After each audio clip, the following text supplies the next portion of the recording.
सेड़ी गंजेड़ी वो भी दलित को वहाँ पर शामिल करके ये सरकार किस दिशा में लोगों को मैसेज देना चाहती थी? क्यों उसको कहा गया था कि तुम निहंग जत्थे में जाओ और लगातार वहाँ पर उनकी पवित्र ग्रंथ की बेइज्जती करो? क्यों कहा गया था? ताकि सिखों के साथ हिंदुओं का और दलितों की डायरेक्ट लड़ाई करवाई जा सके। भारत में सिर्फ 2 ही चीज़ें ऐसी हैं जहाँ पर कास्ट नहीं लिखी जाती। एक मेरे जवान के आगे नहीं लिखा जाता कि ये हिंदू है या मुसलमान है, वहाँ पर लिखा जाता है भारतीय जवान।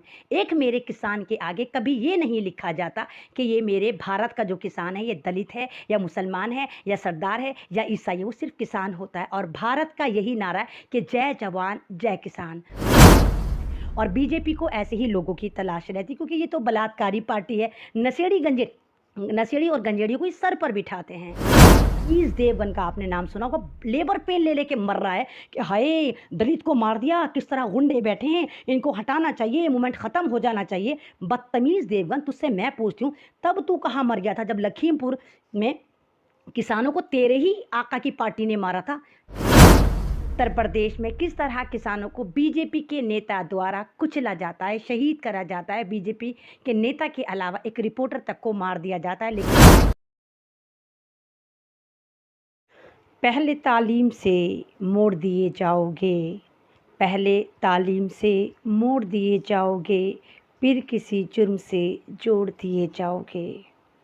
हाथ से हाथ की जंजीर बनाकर निकलो, हाथ से हाथ की जंजीर बनाकर निकलो, वरना धागे की तरह तोड़ दिए जाओगे।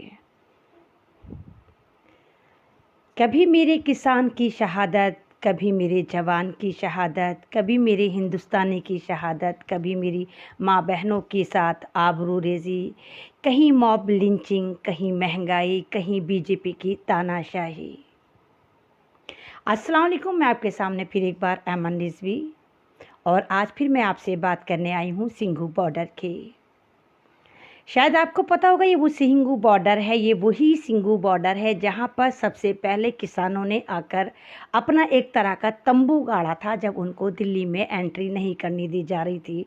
और इस सिंघू बॉर्डर तक पहुँचने के लिए मेरे किसानों ने बहुत ज़्यादा कुर्बानियाँ दी थी, पूरा जुल्म सहा था। हरियाणा सरकार ने, खट्टर सरकार ने, नामालूम उन पे कौन कौन से यंत्र, पुलिस, पता नहीं क्या क्या यूज़ करके, जुल्म की इंतहा करके, कितने सारे किसानों को शहीद करके ये दर्जा वो पा पाए थे कि वो सिंघू बॉर्डर, दिल्ली के एक बॉर्डर पर आकर बैठे थे। सिंघू बॉर्डर जहाँ पर मोस्टली पंजाब के किसान और पंजाब के सिख विराजमान हैं।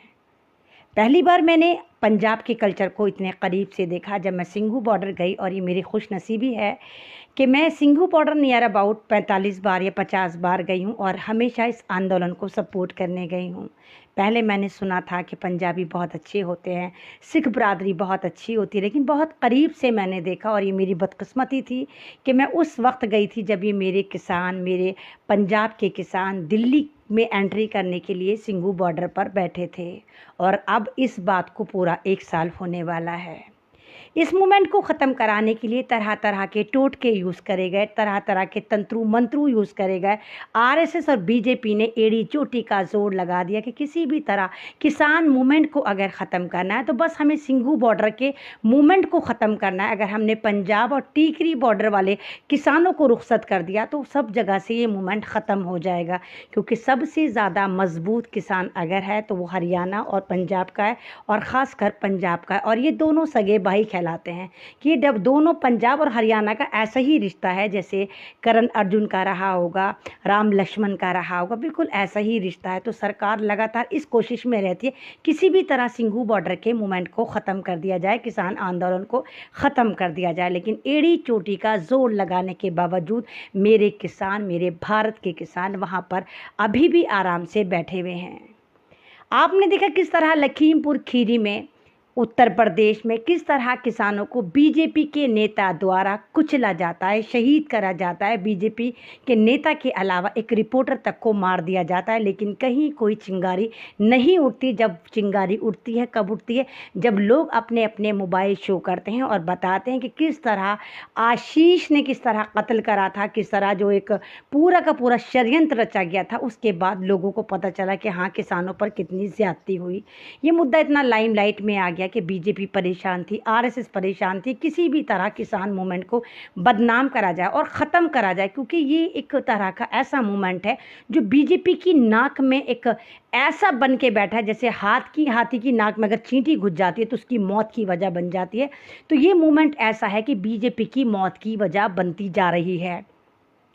तो लखीमपुर खीरी को इन्होंने ठंडा करने के लिए और किसान मूवमेंट को ख़त्म करने के लिए इन्होंने पूरा एक कोऑर्डिनेट करा, पूरा इन्होंने आरएसएस वालों ने, बीजेपी वालों ने पूरी पिच तैयार करी और ग्राउंड का नाम रखा जहां पर इन्हें चौवे छक्के लगाने थे, उस चीज़ का नाम रखा इन्होंने सिंघू बॉर्डर के। सिंघू बॉर्डर से हम एक ऐसी पॉलिटिक्स रचेंगे, हम एक ऐसा इतिहास रचेंगे, हम एक ऐसी साजिश रचेंगे कि जहाँ पर हम हिंदू बनाम सरदार, हिंदू बनाम सिख, हिंदू बनाम पंजाब कर देंगे। और इस कोऑर्डिनेट में हद तक कामयाब भी हो जाते अगर आप और हम जैसे अक्लमंद लोग वहाँ पर उस चीज़ को समझने में नाकाम हो जाते। सिंघू बॉर्डर पे आपको पता होगा निहंग सरदार होते हैं जो नीले रंग की यूनिफॉर्म पहनते हैं, नीले रंग का एक अबाया सा पहनते हैं, बहुत 15-20 गज की पगड़ी लगाते हैं। तो ये बड़े मजहबी सरदार होते हैं, बड़े लड़ाकू और जंगजू होते हैं।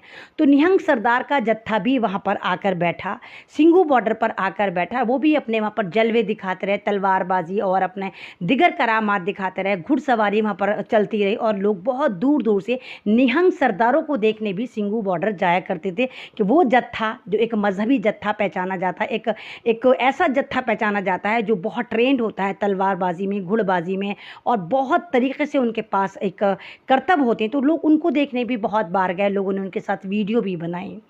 तो ये जत्था होता है बड़ा मजहबी होता है, इसको दुनिया से कोई मतलब नहीं होता। तो ये जो निहंग सरदार थे, इनके साथ एक ड्रामा करा गया कि एक आरएसएस के एजेंट को एक 3-4 दिन पहले यूनिफॉर्म पहना के इस जत्थे में डाला जाता है। वो जो आरएसएस का एजेंट था वो एक गरीब दलित भी था। जो वो गरीब दलित था तो वो नशेड़ी था, गंजेड़ी था, जुआरी था, शराबी था, तमाम दुनिया के जितने ऐब थे उसके अंदर पाए जाते थे। वो भी पंजाब का रहने वाला था। बस बदकिस्मती ये रही कि वो दलित बनाया जा रहा है। पहले वो पंजाब रहा करता था, उसकी हरकतों से तंग आके उसके माँ बाप मर चुके हैं, उसकी बीवी उसको छोड़ चुकी है। गरज ये पंजाब छोड़कर वो दिल्ली आ जाता है और यहाँ भी उसका नशेड़ी गंजेड़ीपन चलता रहता है। और बीजेपी को ऐसे ही लोगों की तलाश रहती, क्योंकि ये तो बलात्कारी पार्टी है, नशेड़ी और गंजेड़ियों को इस सर पर बिठाते हैं। तो बीजेपी ने इसकी मजबूरी का फ़ायदा उठाया। बीजेपी ने देखा ये इतना ठरकी, इतना नशेड़ी गंजेड़ी है कि बिना नशे के ये रह नहीं सकता, तो 30,000 की डीलिंग करी जाती है। ये सूत्रों से पता चलता है कि उस आदमी के साथ 30,000 की डीलिंग करी जाती है कि तुझे नीले कपड़े पहनाकर हम निहंग जत्थे में शामिल करेंगे और तू अपना आपको कहना कि तू भी निहंग है और तुम इनका जत्थे को ज्वाइन करना चाहता है। निहंग सरदार को ज्वाइन करवा लेते हैं। उन्हें नहीं पता होता कि ये एक फर्जी आदमी है, या आरएसएस का और बीजेपी का इम्प्लांट करा हुआ एक मोहरा है जो इस मूवमेंट को ख़त्म कराने, उसको बदनाम करने के पर्पज़ से डाला गया है। उसको कहा जाता है कि तुझे बस एक ही काम करना है, तुझे ना तो तलवार चलानी, ना तुझे घोड़े चलाने, ना तू चला सकता है, तुझे चलाना भी नहीं आता, बस तुझे एक काम करना है, सिखों का सबसे पवित्र जो ग्रंथ होता है बार बार उसको फेंक के मारना है, उसको बेइज्जत करना है। तो वो तो नशेड़ी गंजेड़ी होता है, उसको इसी बात पे 30,000 दिए जाते। तो वो मुसलसल यही हरकत करता है। 4 दिन पहले वो शामिल होता है और लगातार इन निहंग सरदारों के जत्थे में घुस के वो मजहबी किताब को बेइज्जत करता है। वो समझाते हैं लेकिन नहीं मानता, लगातार वो उस किताब की बेहुरमती करता है। मैं इस कत्ल की निंदा करती हूँ, मैं इस मर्डर की भी निंदा करती हूँ, लेकिन आप खुद ही सोचिए कि क्या वजह थी कि उसको वहाँ शामिल करा गया।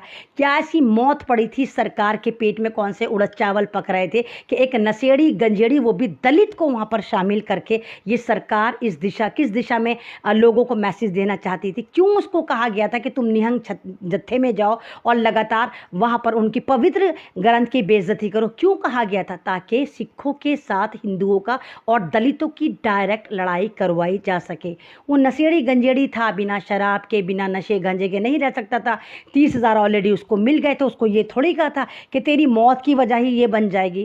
गरज ही जब वो लगातार 4-5 दिन से यही ड्रामे कर रहा था, निहंग सरदार, निहंग जत्था उसको समझा रहा था, वो नहीं समझ पा रहा था। 2 दिन पहले नामालूम ऐसा क्या होता है कि उसकी डेड बॉडी, एक हाथ कटा हुआ, एक पैर कटा हुआ, वो पुलिस बैरिकेडिंग के अंदर जहाँ पर स्टेज लगता है सिंघू बॉर्डर पे, वहाँ वो पाया जाता है, मरा हुआ वो पाया जाता है, वीडियो भी रिलीज़ होती है। अब ना मालूम कौन वो लोग थे जिन्होंने उसका मर्डर करा था, और कौन वो लोग थे जो उसकी वीडियोग्राफी करा था, और कौन वो लोग थे जिन्होंने इस वीडियो को सोशल मीडिया पर दबा कर वायरल करा, और कौन वो लोग हैं जो अब इस मर्डर पर चीखम चिल्ली मचाकर किसान बनाम दलित कर रहे हैं, सरदार बनाम हिंदू कर रहे हैं। कौन वो लोग हैं नहीं मालूम, लेकिन एक अजीब सी मुझे एक टेंशन है और दुख है इस बात का कि दलित समाज को यहाँ पर सोचना चाहिए, अकल का नाखून लेना चाहिए कि जब ये किसान बैठे थे तो इन्होंने ये नहीं कहा था कि हम जिस रोटी को बचाना चाहते हैं वो रोटी सिर्फ ब्राह्मण खाएगा, सरदार खाएगा, मुसलमान खाएगा, दलित नहीं खाएगा।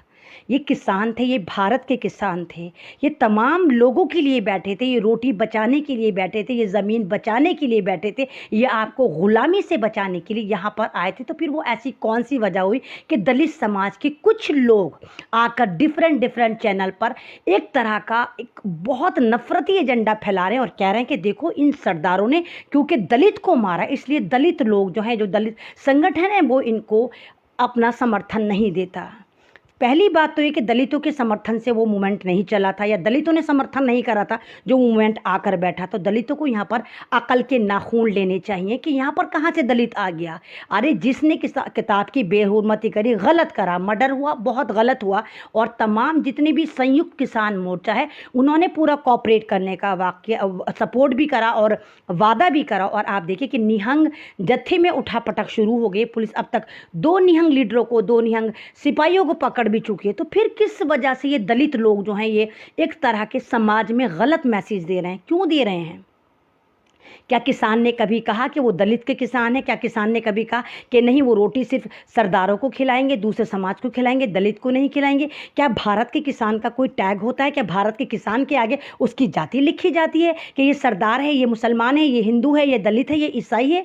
ऐसा तो नहीं लिखा जाता। भारत में सिर्फ 2 ही चीज़ें ऐसी हैं जहाँ पर कास्ट नहीं लिखी जाती। एक मेरे जवान के आगे नहीं लिखा जाता कि ये हिंदू है या मुसलमान है, वहाँ पर लिखा जाता है भारतीय जवान। एक मेरे किसान के आगे कभी ये नहीं लिखा जाता कि ये मेरे भारत का जो किसान है ये दलित है या मुसलमान है या सरदार है या ईसाई है, वो सिर्फ किसान होता है। और भारत का यही नारा है कि जय जवान जय किसान। तो जब इस महकमे में इस एक ऐसा महकमा है जवान और किसान का कि जहाँ पर कास्टिज़म को फ़रोख्त नहीं करा जाता, कास्टिज़म को एक तरह के टेलीकास्ट नहीं करा जाता, फिर वो कौन लोग हैं जो दलित का परचम उठाकर दलितों को बेवकूफ़ बनाकर दलितों का माइंड डाइवर्ट करके इस किसान मूवमेंट को बदनाम करना चाहते हैं, ख़त्म करवाना चाहते हैं? वो चाहते हैं कि किसानों की 1 साल की मेहनत ख़त्म हो जाए सिर्फ एक मर्डर के ऊपर। हम मर्डर की निंदा करते हैं, लेकिन 1 साल में मेरे किसानों ने 1000 से ज़्यादा कुर्बानियाँ दी हैं। वहाँ तो दलितों ने नहीं कहा कि हाँ ये किसान मूवमेंट ने 1000 कुर्बानियाँ दी, हम इनको अप्रिशिएट करते हैं, हम इनके साथ हैं। सिर्फ एक ऐसे दलित का कत्ल हो जाना जो गलती पर था, वहाँ पर तमाम के तमाम दलित आकर शोर मचा रहे हैं, चीखम चिल्ली मचा रहे हैं और धमकियां दे रहे हैं कि हम मूवमेंट वापस ले लेंगे, हम मूवमेंट में समर्थन नहीं करेंगे, हम ये नहीं करेंगे। तो इससे वो क्या मैसेज देना चाहते हैं? क्या वो ये मैसेज देना चाहते हैं कि कहीं ना कहीं ये जितने भी दलित समाज के वो लोग जो नेता लोग बन रहे हैं और वीडियो निकाल रहे हैं कि दलित समाज अपने आप को अलग करता है किसान मूवमेंट से, क्या वो सरकार की चाटुकारिता कर रहा है? क्या वो RSS के साथ मिलकर षड्यंत्र रच रहा है? क्या वो BJP के यहाँ कोई पद पाने के लिए ड्रामेबाजी कर रहा है? कब कहा किसान ने? किसान ने जब कहा ही नहीं कि वो इस हादसे को प्रमोट करता है, वो तो खुद कह रहे हैं कि हाँ हम समर्थन करते हैं, हाँ हम पुलिस का समर्थन करते हैं, पूरा योगदान देंगे। तो फिर क्यों ये कास्टिज़म करा जा रहा है? और जनाब इतना ड्रामा चल रहा है कि सिंघू बॉर्डर के आसपास के जो इलाके हैं वहाँ पर ये जो जितने भी नफरती चिंटू हैं, RSS की नाजायज़ औलादें, वो बाकायदा ट्वीट कर रही हैं कि सिंघू बॉर्डर के आसपास के गाँवों से 200 हिंदू लड़कियों को सरदारों ने गायब कर दिया। इतना झूठ, इतना फरेब फैलाया जा रहा है। और जो नफरती मीडिया, जो गोदी मीडिया ताता थैया बीजेपी के चौबारे में करता था, जिसको लेबर पेन नहीं आया जब 1000 किसान शहीद हो गया, उसको लेबर पेन नहीं आया जब आप देखिए कि किस तरह लखीमपुर खीरी में मेरे किसानों को शहीद करा गया, उनको लेबर पेन कब आ रहा है? वो तड़प रहे हैं, मर रहे हैं, छलांगे मार रहे हैं बंदरों की तरह। बदतमीज़ देवगन का आपने नाम सुना होगा, लेबर पेन ले लेके मर रहा है कि हाय दलित को मार दिया, किस तरह गुंडे बैठे हैं, इनको हटाना चाहिए, मूवमेंट ख़त्म हो जाना चाहिए। बदतमीज़ देवगन, तुझसे मैं पूछती हूँ, तब तू कहाँ मर गया था जब लखीमपुर में किसानों को तेरे ही आका की पार्टी ने मारा था? तब तू लेबर पेन नहीं ले रहा था, तब तेरे मरोड़े नहीं उठ रहे थे, तब तेरे पेट में उड़द चावल नहीं पक रहे थे, या वो किसान इंसान नहीं थे। ये दलित नशेड़ी बेवड़ा गंजेड़ा जो एक तरह से ग्रंथ की बेइज्जती कर रहा था, तुझे सिर्फ यही इंसान नजर आया। इससे ये वाली बात पता चलती है कि ये जितनी भी डिजिटल तवायफ हैं, जितना भी ये तवायफ मीडिया का मुजरा, ये वहीं पर ताता थैया करता है जहाँ पर इंसानियत का कत्ल होता है, जहाँ संविधान का कत्ल होता है, जहाँ बेटियों का बलात्कार होता है, जहाँ संविधान का बलात्कार होता है, जहाँ इंसानियत का बलात्कार होता है, वहाँ पर डिजिटल तवायफ और डिजिटल मीडिया ताता थैया करता है।